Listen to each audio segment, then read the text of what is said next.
Hello everyone, welcome back. This is Ethics with Mark Thorsby. In this video series, we are exploring the relationship between thinking and acting, and really thinking about how ethics can be practiced or is related to the everyday experience that we all have. If you'd like to follow along, we're using the book Ethics and Essential Readings in Moral Theory. Most of the readings we have can be gotten freely available online, but if you use this book, you can follow us directly. So we're going to be looking at today is really three different thinkers, and we're really going to be exploring the question of utilitarianism in particular. Utilitarianism is a general theory, and there's a variety, or there's multiple variants of utilitarian theory, and so there's different branches or offshoots of utilitarian theory.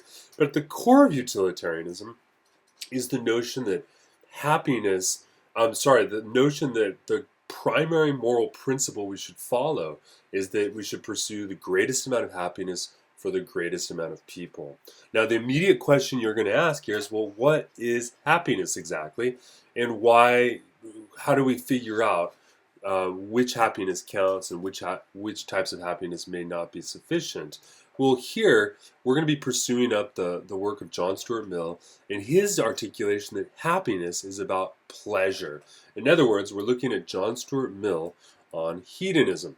And this should give you a general overview of what utilitarian theory looks like from the perspective of John Stuart Mill. Now, historically, it's helpful to know that utilitarian theory can also be derived from a number of other thinkers, most notably the most notable two other thinkers for classic utilitarian theory are Jeremy Bentham, Jeremy Bentham is the one who articulates what he calls the principle of utility. Utility is the notion that things are useful, and since things are useful, our actions are useful in bringing about happiness. Now, the goal is merely to maximize that utility, according to Bentham. We're going to see John Stuart Mill articulating the same principle, but in slightly different language. He uses the language of what we call the greatest happiness principle, which is namely the greatest amount of happiness for the greatest amount of people is what is the principle that we're going to use to demarcate whether or not things are wrong or right. So again, we can ask ourselves, well, what's happiness? Well, the reverse of happiness would therefore be something that's wrong, right? So if you deny people's happiness, or diminish the promotion of happiness, then that would be considered a wrong action, whereas the promotion of happiness would be considered a good. So we can understand the difference here between happiness, and again, for Mill, happiness is the notion of pleasure.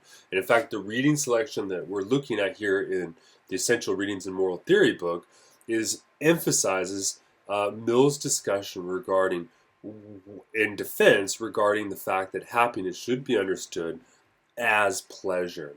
Now, again, the reverse of pleasure is the promotion of pain, which is evil, and the promotion of good is the diminishment of pain, which would be considered obviously a good thing. Okay, so that means that happiness is understood here in terms of hedonism, or it's understood hedonistically, whereas pain is wrong, pleasure is what's right. Now, this means that one of the things that's important is, how do we define pleasure? Well, Mill defines pleasure simply as saying that pleasure is freedom from pain, or pleasure is the absence of pain. This means that pain is actually the baseline standard in utilitarianism. That is, we take it for granted that people suffer and that people experience pain. And this, of course, recalls the suggestion by Epicurus that pleasure is the absence of pain. And so there's a lot of discussion Mill gives here regarding the relationship between his own utilitarian theory and the classic theory of Epicureanism. Now, okay, so pleasure, but Epicurus and Mill are both agreed, and I should say also Mill and Bentham are both agreed that pleasure is the absence of pain. Right. So that means that freedom from pain is the end towards which our actions aim, right? It's what our actions are directed towards. That is, freedom from pain or pleasure is understood to either be an intrinsic end or an instrumental end. Now, here we're going to distinguish between two types of value. The difference here between, let me skip ahead of this stuff. The difference here between intrinsic something is valuable for its own sake. I guess I'll stick on this here. Something is intrinsically valuable for its own sake when it's desired or it's self-sufficient in itself, right? So happiness is something we all want because we want to be happy, right? In other words, or put more succinctly, pleasure is something we all seek because we seek that which is pleasureful, right? So pleasure is something desired intrinsically, right? Why exactly people like pleasure, I don't think Mill is exactly sure. He just knows that, in fact, people do pursue pleasure. Now, by contrast, something can also be valued instrumentally. That is, something is valued because it is a means or an instrument for attaining something else which is intrinsically valued, right? So, for instance, for instance here, something has instrumental ends if it aims towards the promotion of more pleasure. Okay, so let me sort of give you a sense here. So if the general happiness principle states that the greatest amount of happiness states that what is good is that which promotes the greatest amount of happiness for the greatest amount of people, you can ask yourself, the pleasure of the most amount of people is the intrinsic end towards which utilitarianism is geared towards. But the actions I take are instrumental towards the promotion of this pleasure, which means that my actions in and of themselves are not morally wrong or right or good or bad.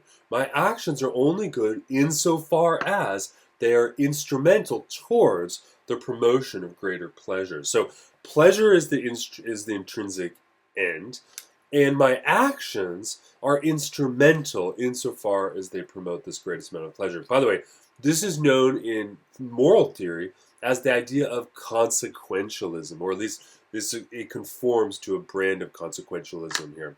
And consequentialism is the idea that the moral value of an action depends upon the consequences that come from that action. Now, Mill's basic idea here is that our actions are instrumental towards the intrinsic end of pleasure, okay?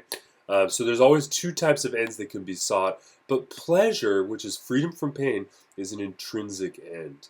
Our actions are merely instrumental. Now, one of the things we see in our reading is immediately, John Stuart Mill is confronting a general criticism, which is namely that isn't his view here that ethics, what's wrong and right, is dependent upon pleasure and pain? Well, isn't hedonism crude? That is, isn't this a doctrine worthy of pigs and swine? After all, pigs and swine also enjoy pleasures, right? So what's the difference here? Is this a real moral theory worth actually pursuing? And part of the criticism that John Stuart Mill is defending against is the critique and the attack against the Epicurean philosophers, or Epicurus in particular, as the key and the founding member of Epicurean philosophy. Now, it was frequently criticized in Mill's day and by those who came much earlier than John Stuart Mill, that Epicureans ultimately promoted a sort of pleasureful lifestyle where you should just enjoy yourself and essentially eat the most pleasurable things, do the most pleasurable things, and so on and so forth. But that ultimately, this sort of lifestyle was ultimately a sort of the same sort of lifestyle as a pig, right? So is hedonism and is utilitarianism a doctrine worthy of swine? You can see there's the pigs really enjoying themselves. Okay, now you can see here that Mill says immediately, well, human pleasure is not the same thing as the pleasure that swine enjoy, right? After all, it's quite obvious that if I put you in a cage with hay and mud, right, and you were dirty like these pigs here, you would certainly probably not be happy, right? It's clear that human beings don't enjoy the same type of pleasure. So this means that Mill suggests that there has to be a difference in the kinds of pleasures that human beings enjoy. So in other words, there's different kinds of pleasures. And these pleasures are qualitatively distinct, or they are qualitative differences. Now keep in mind here that there's two orders of the way we can understand these things. On the one hand, something is quantitative if what you're saying is that human pleasures are merely just the same pleasures, but humans like more of those pleasures. Well, this would be a quantitative sense where you could say that humans enjoy pleasures quantitatively different. That is, we want more and more pleasures, or we want more pleasures than pigs.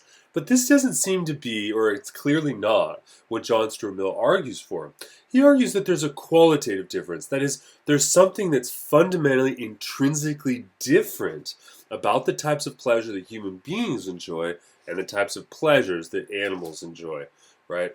And there seems to be evidence for this. For instance, it's true, in fact, that we choose between pleasures. It's also true that few would rather be an animal, right? There's very few who'd rather be an animal than a human. In fact, we could even say that, well, no intelligent human would ever choose to be a fool, recognize that. And there's also no instructed person who would rather be an ignoramus, right? There's no person who has education who would rather be just ignorant. So notice here there's these themes of evidence that Mill is recognizing here, is that on the one hand, we choose between different types of pleasures. And when you look at the types of things that human beings prefer to choose, they seem to prefer to choose things which are intelligent and things which involve the capacity of the mind, right? The other thing to consider here is that no person of feeling and conscience would prefer to be selfish and base, right? So it does look like when we look at how people pursue different sorts of pleasures, people pursue both intellectual pleasures and people would rather pursue things which conform to a higher conscience rather than things which are purely selfish and base, right? So you can see here he's going to argue, unlike Jeremy Bentham, that pleasure is merely a quantitative accumulation of sense. Here we see something very different with Mill, namely that there seems to be an intrinsically qualifiably distinction between the types of pleasures people pursue, whereas once people understand what some of these intellectual pleasures are, they seem to prefer those over these more animalistic, sensible, and selfish or base sorts of pleasures. So this initiates the important distinction of higher and lower pleasures in Mill. Now, there is some debate here about what exactly John Stuart Mill means by higher and lower pleasures, but what we can say here is that in a sort of basic sense, the higher pleasures seem to conform towards a distinction between the intellectual on the one hand, whereas lower pleasures are sensual or sensible. That is, they appear to be bodily. So I think that what we see here is that Mill is distinguishing a qualitative difference between higher pleasures that seem to conform towards intellectual capacities and the lower pleasures which appear to be sensual and appear to be related to the body, and the pleasures that one enjoys in the body, or from the body, or as a body, I guess. Now, there's a couple questions here that get raised. Number one is, it looks like, at least from the starting point here, that the distinction between higher and lower pleasures seems to conform, at least in general, to a distinction between the mind, the intellect, and the body, the physical flesh, right? And so it raises a question here of the relationship between the mind-body problem for John Stuart Mill. Now, we're not going to approach that question. We're not going to raise it in earnest here in this lecture, but it does raise importance, because what is the mind and what is the body? How are they distinct? And is that distinction qualifiably sufficient for this distinction of higher and lower pleasures? The second sort of problem that immediately comes to mind here, and actually raised by Henry Sidgwick, is the problem of whether or not the distinction between higher and lower pleasures still is hedonism. In other words, if we say that there's a distinction between higher and lower pleasures, and it's not the case that you just get more and more pleasure, right? A quantitative conception of hedonism, then it raises the question, well, why pursue other pleasures? Isn't the notion of utilitarian hedonism the idea that pleasure is something to be pursued? If pleasure is the absence of pain, we naturally pursue it for its own intrinsic sake. Well, wait a second. If we now make a distinction between higher and lower pleasures, that means we now have two different intrinsic values at stake. Now, and that raises the question, or begs the question rather, whether or not we're still talking about pleasure as being something that's intrinsically valuable. Because now it looks like that the distinction between higher and lower signals out for us some further intrinsic end that doesn't necessarily have to do with pleasure. So this raises a problem for John Stuart Mill, right? But still, at the general point of the question, or the general stake that Mill wants to suggest, is that we have to find some descriptive means for identifying the way in which we do distinguish between the different types of pleasures we enjoy. And there does seem to be, on his view, a qualitatively important difference between the two. Let me read for you two quotes that come out of the reading. One, a being of higher faculties requires more to make him happy, is capable of probably of more acute suffering, and they're certainly accessible to it at more points than one of an inferior type. But in spite of these liabilities, he can never really wish to sink into what he feels to be a lower grade of existence. So you can see here that the distinction between higher and lower pleasures is ultimately made with reference to a distinction between higher faculties and lower faculties. Now, the way we can understand this for Mill is that the lower faculties are the ones which are ultimately more universal. That is, they're more natural. So all human beings have the ability to have sensation, which means all human beings have the faculty to experience pain. Now, this signals a lower level of faculties, but it's also clear that through education and through rational practice and exercise, it also becomes possible for people to have higher faculties. Now, we all know that all human beings feel pain, so if you pinch them, they maybe will jump, right? But not all human beings have the intellectual capacity to recognize, for instance, a good argument from a bad argument. It's at least conceivable that one would find pleasure in a good argument and find pain in a bad argument, as it were, right? But since not all people have these higher faculties, you begin to recognize potentially an answer for why it's the case that not everyone recognizes the difference. But for Mill, and Mill thinks that these higher faculties are ultimately organized, motivated, and developed through education. This signals out the absolute importance for education. In fact, let me move here to the second quote. He says, "Capacity for the nobler feelings is in most natures a very tender plant, something that's easily killed not only by hostile influences, but by mere want of sustenance. And in the majority of young persons it speedily dies away if the occupations to which their position in life has devoted them, and society into which it has thrown them, are not favorable to keeping that higher capacity in exercise." So Mill suggests here that we have lower pleasures which are essentially bodily and natural. The higher pleasures depend upon higher faculties which get developed through reasoning. But Mill says that these can be destroyed, right, by hostile influences or by want of sustenance. For instance, consider this. Let me give a more robust example. So a lower pleasure that all human beings tend to enjoy, I think, is sex, right? So when two human beings engage in sexual intercourse, clearly they experience certain sensations that they find pleasurable. Why do they find them pleasurable? I don't know. They just do, right? No one disputes that, right? But secondarily, right, there are other sorts of capacities that there's other sorts of things people can enjoy that depend upon these higher faculties. So for instance, let's take opera. Listening to an opera can be a very pleasurable thing, but it requires education in terms of knowing something about opera and essentially becoming accustomed to what's happening in an opera and how to understand it. If I just plop a person off, let's say a 13-year-old kid, and just drop him off at an opera, it's actually quite unlikely that kid will enjoy the opera, simply because he or she will lack the requisite faculties and the requisite knowledge to enjoy those things. So on the one hand we have sex, right, and on the other hand we have opera. Everyone enjoys sex, not everyone enjoys opera.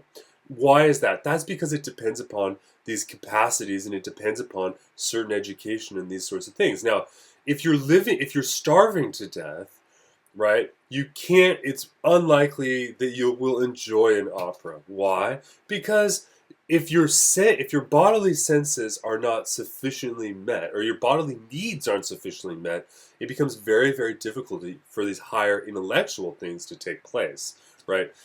So, for instance, also compare hunger versus reading philosophy. When someone's hungry and they eat and are satisfied, they enjoy a lower pleasure, like a pig. That doesn't mean it's bad to eat, but they do, right? Like pigs enjoy that too.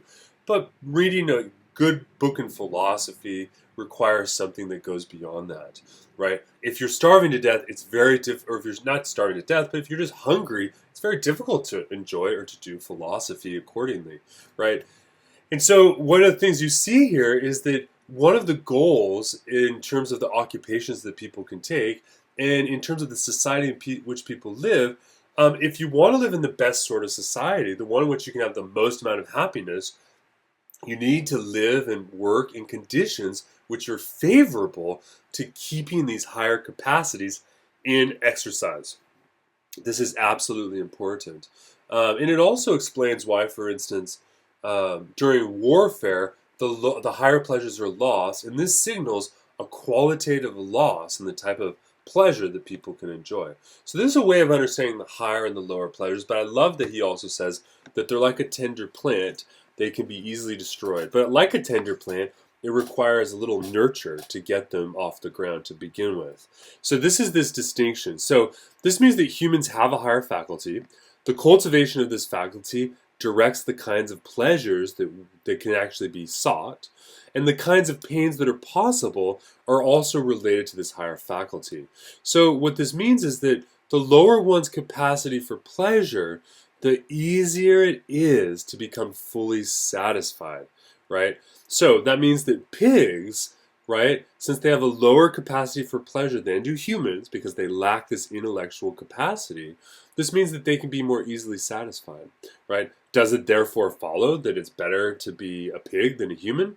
Well, Mill strikes out against that quite immediately. He actually says that it's better to be Socrates, dissatisfied, than to be a pig that's satisfied. That is, it's better to have the capacity for intellectual pleasure and not have it fulfilled than to have none whatsoever. That's why for Mill, qualitative and higher pleasures are qualitatively different, right? They're not. It's not just about having more and more pig pleasures to get to a philosophical pleasure. There's something categorically different. So why then do people postpone the higher pleasures for the lower ones, right? And here you can think about the idea that, for instance, if most people have a choice between engaging in sex and enjoying that, or they have the choice of reading a philosophy book and enjoying that, most people choose the sex, not the philosophy. Now, I know that you, as my students, and you would say, obviously, that philosophy is what you choose, right? But most people would, right? You're probably joking because you don't really think that, right? So why is it that people postpone these higher pleasures for the lower ones? Well, here is Mill's response. He says, quote, "Capacity for the nobler feelings is in most natures a very tender plant, easily killed." Oh, it's the same quote. I realize I put it in twice. Sorry. "Not only by hostile influences, by want of sustenance, and the majority of young persons, it speedily dies away if there is not this higher capacity in exercise." My apologies. I somehow put in the quote twice. My apologies. Right. It's the same notion there. Right. Is that what can happen is people pursue the lower pleasures because ultimately they don't either have the capacity for that, or the lower pleasures tend to override these higher pleasures, right? Because it looks like, and I think here's what we might say, is that the lower pleasures are essentially necessary conditions in order to have the higher pleasures. So because of the logical necessity of the lower pleasures, right, this means that the lower pleasures will likely be pursued first. Right? In other words, that you as a human being have a body, and in making sure you have bodily pleasures are fulfilled, this seems to be more natural first than pursuing these higher pleasures, which require us to develop these higher capacities. Now, how exactly do we enjoy these, right? And here's another question here is, by the way, how do you exercise the higher capacities? You exercise them ultimately by daring and having the courage to think, right? And to develop your mind, right? So ultimately the higher pleasures and these higher faculties depend upon the intellectual development, I think, in that with regard to education, and I think also character, right? Now, can happiness as a hedonic be proven? That is, can happiness as pleasure be proven? And under what conditions can we be certain that happiness is really about pleasure, whether we're talking about higher pleasures or lower pleasures? And here you can say, ask yourself, well, what counts as a proof? That is, under what conditions would we say that something has been proven to us? Now, if we're talking about visible objects, all we'd have to do is see those objects to say that they're true. If they're audible, right, if someone says something, in order to know if that is true and someone said it, we'd have to hear it, right? Now, if we're talking about an object in general, if that object in general exists, then we have to be able to sense it, right? So what counts as a proof ultimately is what you might say is the subjective appropriation of something through sensation in one way or another, whether it's seeing, hearing, feeling, etc. You have to sense it in some way, right? Let me skip ahead of these, sorry.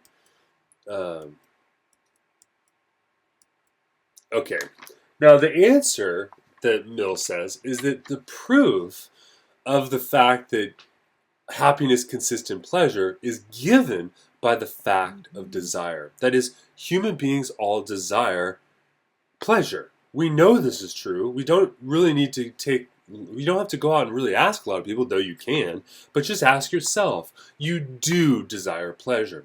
And since you desire pleasure, your desire is proof of the fact itself, and this because it is a subjective appropriation of the thing itself, right? So happiness itself can't be proven, but it is an end. And happiness, therefore, is a criteria of morality. So virtue has to be understood, virtue has to be desired both as a means and in itself. One of the things that Mill is concerned to protect is the notion that utilitarianism also defends our ordinary moral intuitions and our ordinary conceptions about what human virtue and about what good moral human conduct looks like, right? And here he wants to say is that virtue is both a means and in itself. That is, virtue is something to be desired because it helps us live good lives and it helps us have pleasureful lives, but virtue itself is also something to be desired because it itself is pleasureful. So virtue was not originally desired in itself, but it came to be valued over time because it's conducive and it's a part of happiness. Now, this brings us to another point, which is namely a key psychological fact. And this is the idea that the will is a different faculty than desire. So when I want to do something and I act, so say for instance I want to grab the pen, I use my will to do it, the will must refer to a faculty by which I'm able to act, right? And able to choose action.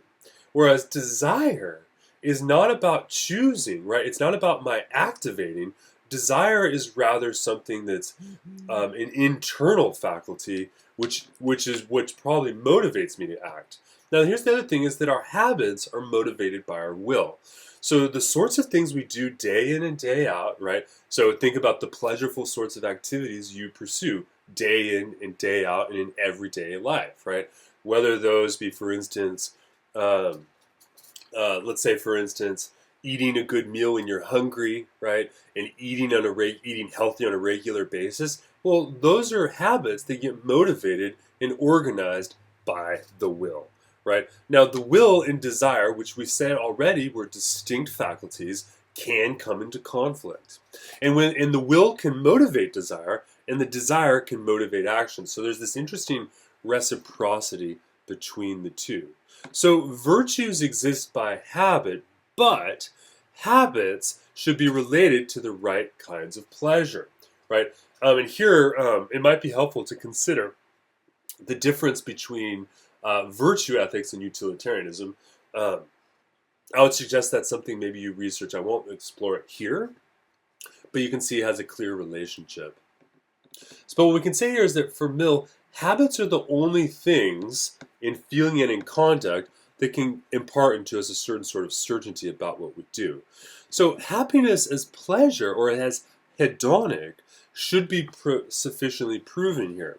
And so the notion is basically this, is that we can have desires which motivate our will, which motivates our habits, right? And if we desire the right sorts of pleasures, we'll get the right sorts of habits. So virtue is something to be desired for its own sake, insofar as it is related to these right sorts of pleasures, and insofar as it's pleasureful to be virtuous, right? But virtue is a mean for promoting pleasure through habitual conduct, through our habitual conduct.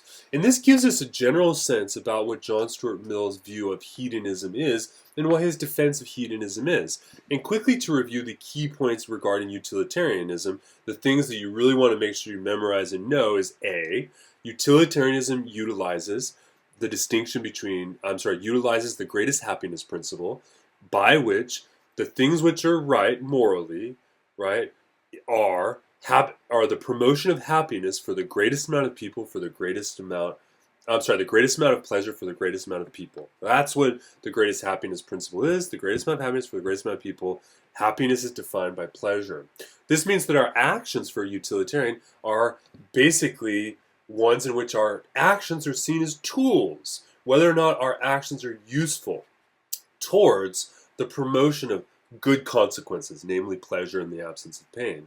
That promotion towards these good consequences is known as ethical consequentialism or moral consequentialism. Now, John Stuart Mill does distinguish between higher and lower pleasures in order to ultimately facilitate his discussion. Now, one of the things I didn't put in here is that John Stuart Mill also spends a good amount of time arguing that the principle of utility, i.e. the greatest happiness principle, is consistent with and ultimately is an expression of the golden rule, right? Do unto others as you would have them do unto you. Now, in a previous video on Thomas Hobbes, we saw that Thomas Hobbes also compares his own view as being in conformity, that is, social contract theory is in conformity with this golden rule. So there's an interesting sort of affinity, and we're seeing how John Stuart Mill is attacking the same issue as Hobbes, but in a slightly different way. Now, in a previous video, we also looked at problem of abortion, and in the subsequent videos, we'll look at problems of practical concern for utilitarians. And so, but when you think about your own average everyday life, I think there's a lot of affinity that you'll see between John Stuart Mill's work and our own. Now, what I want to do next is I want to briefly next talk about what some of the critiques of utilitarianism look like. And there's sort of there's a couple different critiques we can look at. I want to briefly talk about a first critique by a philosopher by the name of Bernard Williams, who is a British moral philosopher, and then John Rawls, who is probably the most important social contract theorist of the 20th century. Now, what we're going to do here is I'm going to start with Williams, and then we'll look at Rawls. And especially when we get to Rawls, I want you to think about how someone like Thomas Hobbes would criticize utilitarian moral theory here.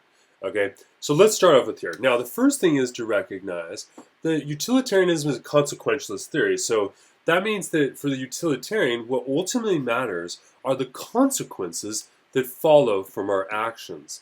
Well, this seems to entail that utilitarianism, strictly speaking, is indifferent to what I particularly do, right? Utilitarianism wants to look at the greatest amount of happiness for the greatest amount of people, so it's not concerned with looking at any one particular individual's vantage point, but rather looking impartially across, if you will, a spectrum of vantage points. So this means that it's only the consequences of what I do that count. It's not what I actually do that matters, right? So for the utilitarian, for instance, if you say the greatest amount of happiness for the greatest amount of people, this means that is it wrong, for instance, to use nuclear weapons if you can avoid an even larger war by using those weapons? Or let's take the case of the Second World War. Was it morally okay for the United States to use thermonuclear weapons against civilian population in order to hasten the end of a war, which would have undoubtedly brought a larger volume of bloodshed had the bomb not been dropped? But you can see here, the notion is it wrong to kill innocent civilians? Typically we say yes, but you can see here, strictly speaking, that's not the case for the utilitarian. The utilitarian doesn't care really about the individual action. It's not what action is wrong or right. It's rather what follows from the action that matters. So it's only the consequences of what I do that count, not really what I do. Now, Williams says this raises two problems, right? The first problem, which he doesn't really address, and he says he's not going to, is what we might call the problem of scope. I call it the problem of scope. And this is the idea that remote consequences are not easy to decipher as a practical matter. Consider, for instance, the argument related to climate change, right? Anthropogenic climate change. The argument goes like this. The more greenhouse gases that are emitted into the atmosphere, the greater the likelihood of destabilizing climate effects. Destabilizing climate effects will deny human beings happiness and pleasure. Therefore, destabilizing climate effects should be morally avoided, or they should be avoided. So therefore, there's a moral responsibility for people not to emit greenhouse gases, right? This is a sort of thing. But you can see it's really difficult because, well, wait a second. If I shouldn't emit greenhouse gases, does that mean that it's morally wrong for me to drive to the grocery store? Right? Because when I drive, I'm emitting greenhouse gases. It's very difficult for me to figure out what the consequences can be for a very small action and to decipher it in a practical matter. So on the one hand, you have that problem. But on the other hand, you have a second problem, which is namely that consequentialism takes all the consequences equally, so all situations are morally neutral or equal in relation to those consequences. What am I getting at here? Well, but what about, Bernard Williams asks, what about when the consequences involve other moral agents in a situation where there's, quote, a vital link in the production of the eventual outcome provided by someone else is doing something? So here what the second problem here that Williams is suggesting is that consequentialism says that all the consequences matter equally, so it's really sort of impartial. But the problem is, what about when I do something, it causes someone else to do something, right? In that situation, it's different than just calculating what the consequences are, because you have a free agent, right? And other people are going to be acting. So is there a moral difference there? And here's what Williams suggests. He says that consequentialism seems to place value on the eventual state of affairs, but not on who produces the state of affairs itself, right? So this means that we can also add in here a notion of a negative responsibility. Now, negative responsibility is the idea that I must be just as much responsible for the things I allow or fail to prevent. Sorry, there's a mistake there. I should say or. So that means that I'm not only responsible for what I do, but I'm also responsible for what I don't do. Because when I don't do something, that too can create consequences. So on the one hand, the positive side here is this notion of negative and positive responsibility gives us a sense of impartiality. Now, I want you to consider two different cases and to consider how a utilitarian would react or respond to each of these cases. The first case is the case of George. Now, George has a PhD in chemistry, but unfortunately he has poor health, which means that George is forced to work less and less. He can't hold a full-time job, so he has to get a little job here, a little job there, but he frequently has to take time off and go home. As a consequence, his wife has forced to go to work. Now, obviously this was written as an old example because today, at least in the United States, most women have to work and don't have a choice, right?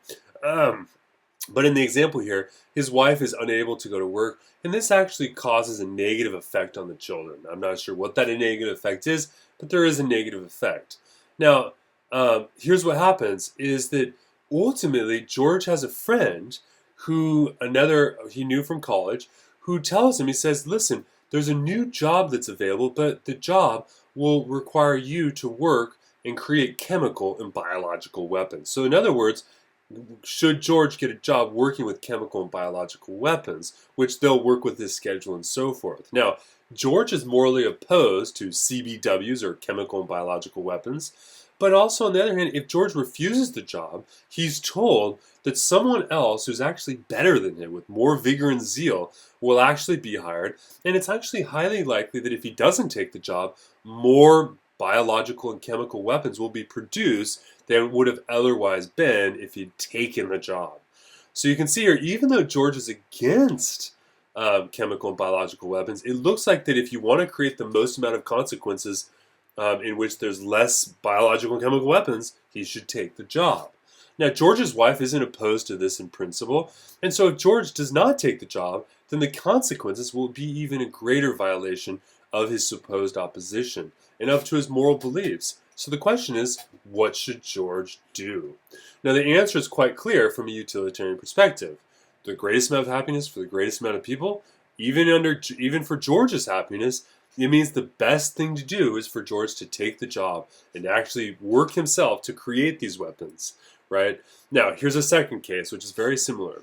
Imagine that there's a person named Jim, and he's in South America somewhere, and he's lost, and he arrives by accident into the middle of the town square where he sees 20 protesters lined up and ready to be shot. Now, apparently, Jim is traveling in a dictatorship, in a nation that's a dictatorship, and Jim, obviously he's not for dictatorship, and he believes that the people have the right to protest, but clearly this isn't the case. Now, I think Bernard Williams calls his name Pedro.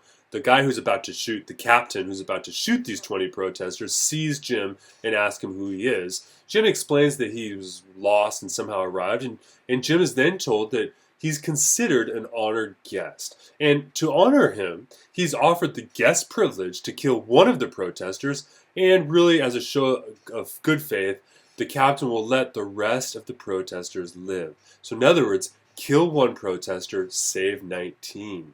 Now, but of course, if Jim refuses the guest privilege, that is, if he doesn't choose someone to die, then all of the protesters will die. Now, should Jim kill an innocent person to save their lives?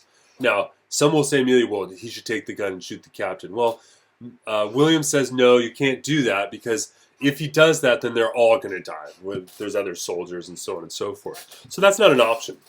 In other words, you have to choose, and not choosing will involve consequences that are not morally favorable. In other words, 20 people die. So what should Jim do? Should he choose the person to be died?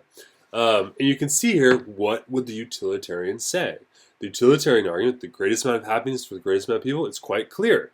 Jim should, in fact, shoot one of these people, right? Or choose one of these people to be shot in order to save the rest. Now, you can obviously see immediately that in both of these cases, the utilitarian answer is quite clear. But there's also something wrong in case 1 and in case 2.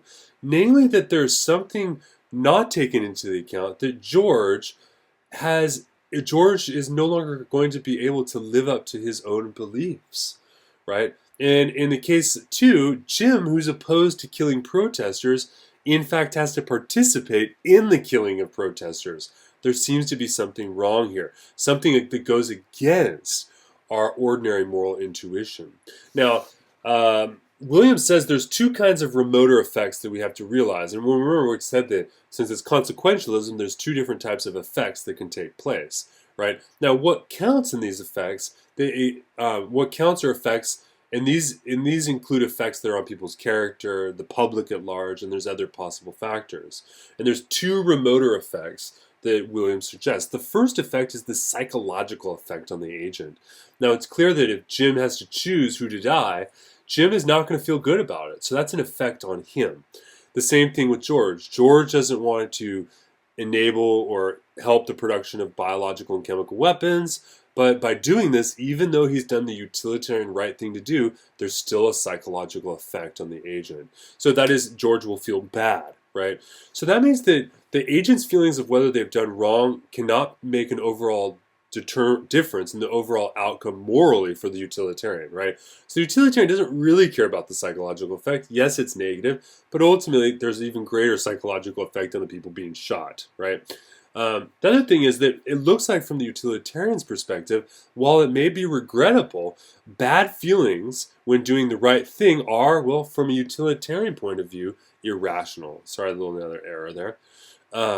Right? That is, ultimately, if you feel bad about doing the right thing, the utilitarian doesn't care, because the utilitarian thinks you should do that, whatever that is, which functions instrumentally to promote the greatest amount of happiness or the greatest amount of pleasure for the greatest amount of people. So psychological effects, even though people may feel bad, don't seem to be relevant for the utilitarian. There's also another effect we call the precedent effect.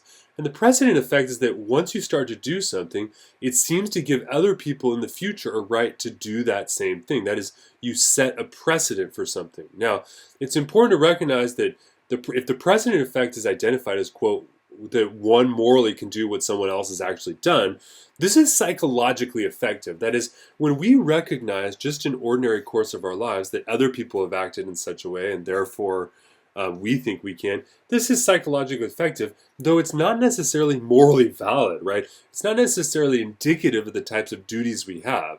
Just because someone else has done it doesn't mean that we should make a precedent of it. But it is important to recognize that that is an effect that frequently happens. Now, second point here is, does the effect change the calculations of the utilitarian? That is, does the precedent effect? Well, the only way that the utilitarian will really take the precedent effect into account is if there's a confused perception. In other words, the utilitarian will always say that if you have a situation A and you're in a situation B, but situation B is identical to situation A, then obviously you should do the same thing, right? But strictly speaking, if you're in situation A, and if you're in situation C, but situation C only looks like it's the same, then that means you shouldn't necessarily do the same thing as you did before. So it looks like the precedent effect only comes into play if there's some sort of confused perception regarding the situation itself. That is, not understanding what the situation is, right? Pardon me. This means that social effects, Williams contends that social effects are actually frequently confused in precisely this way, right? Is that a lot of times when we look at the social effects of our action and think that we're creating a precedent, well, it's just so happens the case that we see situations in society that look similar, and then we seem to assume that those effects will be similar. But the problem is, no two situations any two situations are rarely going to actually be that close or like each other. Okay, so this raises the final problem for Bernard Williams, and this relates to this. So what's the form of the problem? It looks like this. Well, if I know that if I do X, O will eventuate, and if I refrain from doing X, P will eventuate, and I also know that P is worse than O, well, then I must be morally responsible for P. If I must be morally responsible for P if I refrain voluntarily from doing X, right? So that should say if. Okay. So basically, the form of the problem looks like this. When I realize that there's two different things, if I do X, O is going to happen. And if I don't do X, P will happen. And I know that P is worse than O. Well, that means I need to do O. And if I don't do O, then I'm morally responsible for P. Okay. That's a really sort of, I think, very strict, formal way of laying out the problem. But what does all of this mean? What does it have to do? Well, Williams suggests that it's misleading to think in such a case of Jim having an effect on the world through the medium as it happens of Pedro's actions, that it's any more revealing to think in terms of the effects of Pedro's projects on Jim's decisions. One of the things that ultimately Williams suggests is that what we need to do is think about this problem in terms of our projects rather than in terms of the effects of our actions, right? Because what we see here is that if I don't do something, then that means that the Captain Pedro is going to do something. Now here the utilitarian treats that my actions are have a causal relationship to what Pedro is going to do. In other words, if I pick someone to get shot, then Pedro is going to shoot that person.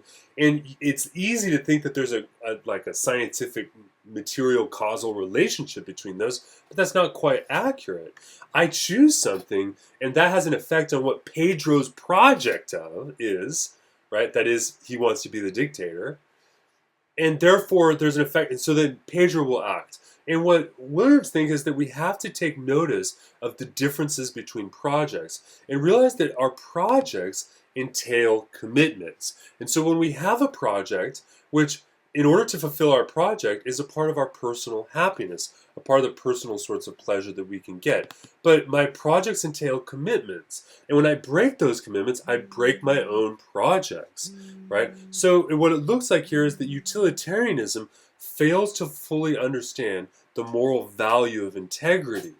Or in other words, Williams says, that to which a grounded decision in such and such a case should not be regarded as a matter of just discounting one's reactions, impulses, and deeply held projects in the face of the pattern of utilities, nor yet merely adding them in, but in the first instance of trying to understand them. And here's Williams' suggestion is that utilitarianism fails to grasp or to offer us an adequate account of why it is integrity is important morally. And we first have to understand why it's important morally. And this is a part of Williams' own project. So this is a famous sort of example of or critique against utilitarianism, namely the utilitarianism seems to fail in accounting for the moral value of having integrity and keeping our commitments. This is a problem. Second problem, and this is related to whether or not we're going to go with utilitarianism or social contract theory, right? Let's start with utilitarianism. Well, for the utilitarians, starting with Sidgwick as an example, and again, this is all coming from John Rawls, famous political theorist. He writes A Theory of Justice. Check it out. It's a great book. But he quotes Sidgwick here, where society is rightly ordered, therefore just, when its major institutions are arranged so as to achieve the greatest net balance of satisfaction summed over all the individuals that are belonging to it, right? So the idea there is that if you talk about the greatest amount of happiness for the greatest amount of people, then that means that justice is precisely when those institutions are arranged to achieve that maximization of happiness. So it looks like from the beginning here that utilitarianism is an easy fit when it comes to theory of justice or just theories, social justice issues, right? Because it looks like one can easily reach the principle of utility in a quite natural way, where social justice is the principle of a rational prudence applied to an aggregative conception of the welfare of the group, right? You take the group as an aggregate, as a whole, and then you say, well, social justice is just about trying to figure out the best ways to get this aggregate conception of welfare. Now, Rawls doesn't like this, we'll see, and I'm not going to go through Rawls' discussion now. Rawls ultimately has two principles of justice. Ultimately, they conform to the sort of notion that you have to have fairness and that you have to arrange institutions to maximize or promote the most amount of fairness possible. You have to also arrange institutions to minimize the effect of things which are unfair as best you can in a proportionate manner. So we won't go into that. It's ultimately about the question of how you organize a state and a government and these sorts of questions. But for Rawls, the structure of an ethical theory is determined by A, how it combines the right and the good, and B, how it combines the right and the good concept to the concept of a morally worthy person. So there's two questions here. On the one hand, we have to know what's right and good, and on the other hand, we have to know what is a morally right person? How should people act? And one of the things here is that he mentions this notion of teleological theories in the reading. What is a teleological theory? A teleological theory, it comes from the Greek term telos. The telos refers to the end or the goal towards which a thing aims. So a teleological theory is a theory which aims towards a specific good. So understood in this way, utilitarianism aims towards the maximization of a good, right? Now, good, though, can be defined independently from what is considered right or wrong, right? So what's good, it gets defined, at least for the utilitarianism, as pleasure, right? And what's right is defined by the maximization of that good. So what's good and what's right are separate. Now this, of course, you can see, wait a second, this seems somewhat problematic, but you can also see that it does in general conform to what the utilitarian thinks, right? So there's an independent difference between the two. So here's another quote from John Rawls. He says, "The striking feature of the utilitarian view of justice is that it doesn't matter, except indirectly, how the sum of satisfactions is distributed among individuals any more than it matters, except indirectly, how man distributes his satisfactions over time. So the correct distribution in either case is that which yields the maximum fulfillment, and in this case, as we've been looking at Mill, the maximum fulfillment of pleasure." That's what ultimately matters. Well, the question is, well, what follows from that? Because it looks like, quote, "there's no reason in principle why the greater gains of some shouldn't compensate for the lesser losses of others. Or more importantly, why the violation of the liberty of a few might not be made right by the greater good shared by the many." So we have here is a problem of distributive justice. And think back here about our discussion of Hobbes and how he also made a distinction between distributive justice and a different conception of justice as sort of justice of action, I believe is how he put it. Right? So a distributive justice, that is the question of, well, okay, if you can maximize happiness by just singling out a minority, then why not do it? Right? In other words, think about the problem of American slavery.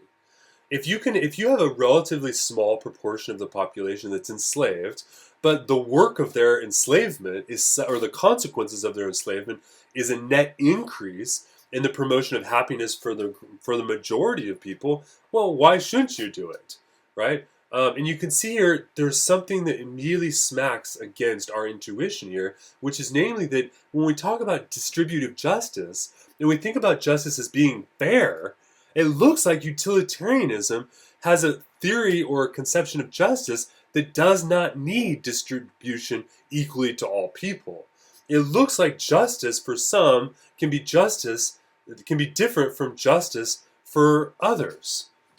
That doesn't seem just. And so what it looks like here is that we can lead to a case in which the distinction between persons is no longer respected. So if you take a utilitarian situation, an ideal utilitarian legislature, right, will treat the problem of justice in terms of maximizing policy in order to promote the greatest amount of pleasure or happiness. So this means that justice becomes a technical detail, a problem.